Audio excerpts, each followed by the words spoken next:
If you just say to someone that, oh, do you mind being my assistant coach?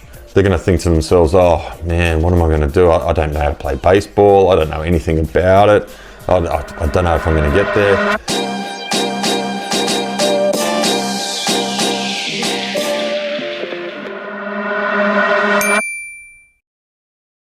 Hey guys, today I'm just going to give you a little bit of advice of how I go about trying to fill the roles in my team, like when I have a brand new T-ball team or a new team that I'm taking on, and the type of roles I like to fill and how I find those roles and how I approach parents. So it is hard. It's one of the hardest things and one of the biggest questions and things I'm helping new and young coaches with is how to get help. A lot of people will be like, oh, I got no one to help me. There's no one else in my team that knows what they're doing. So I'm going to tell you how I do that. Now, the key to this, like a lot of things, you'll hear me say this a lot, is communication and being upfront. And that can be hard for people as well, particularly if you're a young coach or a new coach. But you need to communicate, and you need to communicate upfront with everybody, because a team is a family and a team is a community, and we all need to pull together to help these kids. There's no difference between you being out there as the head coach to anyone else who needs to help you. And whether they do become part of your support staff or not, you need to make everyone understand at the start of the season that everyone has a role to play. All right, whether it be supporting, cheering, helping pack up after the games, helping put in for canteen duty, all that kind of stuff. We need to make sure we communicate that to our teams. But I'll talk about that more in another episode. At the moment, I want to talk about putting together your support staff for your team, let's say a T-ball team, and how to approach that. So I always tell my new coaches that we need to have 4 people.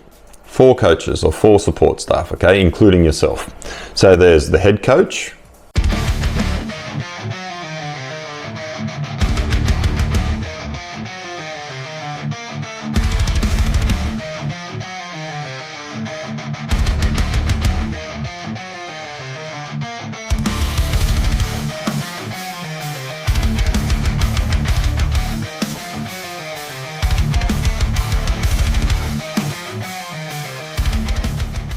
All right, there's 2 assistant coaches, and then there's an EO or manager or bench coach. The reason for that is for T-ball, in particular, the head coach who has done the most, has probably the most experience, they're likely going to go up with the player, the batter, up to bat. Some leagues you have to umpire your own as well, but when they're very, very new and they're kicking dirt and they don't know which way to run, you should be up there, get them set up, and move away as soon as you can. But some kids it takes longer than others. All right, but you're there helping them set up, helping them get ready to hit and be successful in the box. Then you have your 2 assistant coaches for game day. They're going to be on first base and third base, because again, these kids don't even know which way to run. When you start playing T-ball and start coaching T-ball, if you can get the kids to run in the right direction in the first couple of weeks, you're winning. Okay, and I'll tell you, it's one of the funniest things to watch. You miss that once they grow up. But yeah, you need a coach on each base, okay? First and third, just so they can give them some direction on where to go. Because don't forget, you need to be yelling out at that guy at second base sometimes as well, because the ball gets hit and he's got a butterfly on his finger. You need to let him know he's got to move on. So then we need a bench coach as well, and this, or an EO.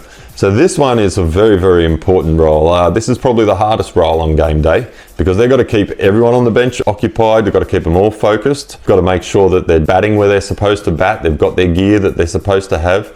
And yeah, you need a real special person for this one, but that's a very, very important role. So four coaches or 4 support staff is what you need, particularly for game day.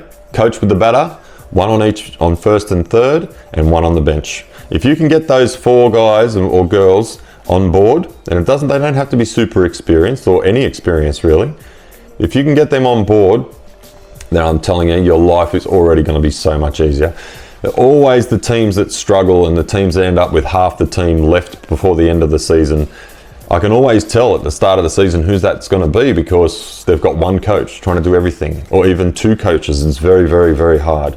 Okay, so 4 people, 4 game day staff, that's what you need.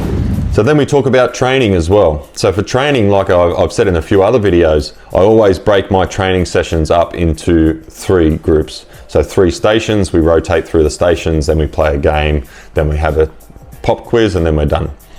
So we need 3 coaches at training, okay? So that doesn't have to be anyone experienced, just like I said. I'm the head coach. As long as I've got a plan, as long as I communicate with my other coaches and I communicate to the team as a whole what the different stations are before we move on.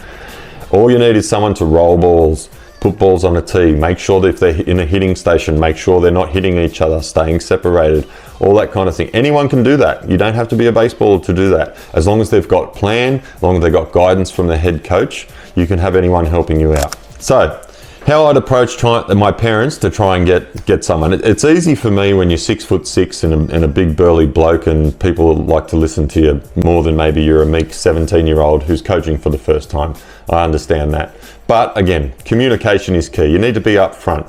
So how I do it is I introduce, we have a chat with the parents right at the start. It may be in person. Obviously we do an in-person one at the start, but we also make sure we have a communication app as well. So say WhatsApp, Heya. Some of those apps that are very handy for communicating with teams. So I won't let them know that I'm looking for coaches at the moment. I'll just ask a few questions. So some of the questions I'll ask is, so who's going to be at game day every week? Who's going to be at training every week? Has anyone here ever played baseball or softball? Do we have any teachers in the house? Because they're very, very handy, even though they might be knackered by the end of the day and they may not want to help. Teachers make great coaches. So I ask a few questions to find out a little bit about everybody. I might put up a poll or I might put up a questionnaire for them to put up if we're using a communication app. And then you can identify who's going to be there, who's going to be at training. You know, so you can formulate a plan in your mind of who you're going to ask, okay? And the best way I like to do it is make my decision up front and make who I would like to attack. And then I'll call them and I'll talk to them or I'll message them personally and I'll say, hey, I know you're going to be at game day. Do you mind running first base for me on game days? Don't worry, if you've never played before, that's fine. I'll show you what to do. It's really easy. All you need to do is tell them what to run when the ball is hit and tell them which way to run. It's simple. Then you ask another person, would you mind being my third base coach on game day? I know you've never played before, but don't worry, I'll help you. I'll tell you what to do. It's easy. You also get the best view in the house. Okay, you get to be right up there. All I need you to do is give them a high five when they get there, tell them when to run, tell them when to stop. Then your bench manager. Your bench manager usually gets the training session off. It's game day where they shine. So you want to find someone who can organize kids, who is good at communicating with kids and has a lot of energy because this is a tough job. But yeah, you need to ask someone, you need to pinpoint someone, you go and you talk to them personally. People always feel valued when you ask them something personally, rather than a blanket question to the whole team. If you go and approach people personally, and as a young person, I know it's a bit harder. I know it's hard to try and talk to people, but you will get the best results. A bit of short-term pain for you youngsters is going to work out for long-term gains. So you ask our bench manager, do you mind helping me out on Saturday mornings or whenever it is we play? Do you mind helping me run the bench? It's easy, don't worry. If you haven't played before, don't worry. I'll show you what to do. It's easy. All you need you to do is we'll put numbers on all the kids' hands. I need you to make sure that they sit in their order and that number 2 follows number 1 and number 3 follows number 2. If you can do that, it's going to make my life so much easier so I can focus on getting the batter to hit. If you make these jobs sound easy, which they are when you've got enough support staff, then you're going to get much more success in asking people. If you just say to someone that, oh, do you mind being my assistant coach?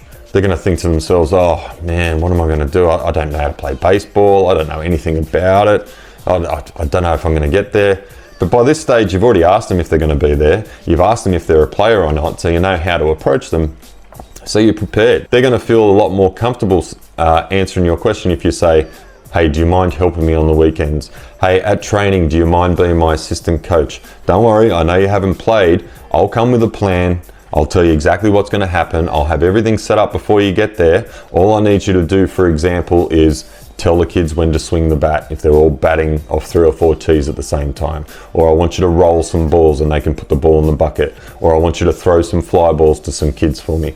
It's all very simple stuff. I just need someone I can rely on and I know is going to be at the training sessions each week so I can plan accordingly. Just like a training session, if you come into it with a plan of how you're going to attack and ask your parents and get them involved, I guarantee you'll have a lot more success. I've never had a team where I couldn't find helpers to fill all those roles, and I've coached many, many teams over the years, and half of them at least have not been baseballers. With baseball being such a small sport over here in Australia, most parents haven't played before, but I've never gone without a full squad at either training or on the games. So I hope those tips help. If anyone's got any other tips that they think might help any of our new or young coaches to fill their lineups, or you may have a different approach and you may think that there's a different way of doing it, let me know. Put it in the comments and I'd love to hear from you. That's it for today's episode of RBI Australia Inside the Game. Thanks for tuning in. If you picked up something new, make sure to share it with your team or hit replay. We'll be back soon with more tips, drills and insights to help you level up. And hey, don't forget to subscribe and hit that bell so you never miss an episode. Until next time, train smart, play hard and keep growing that game.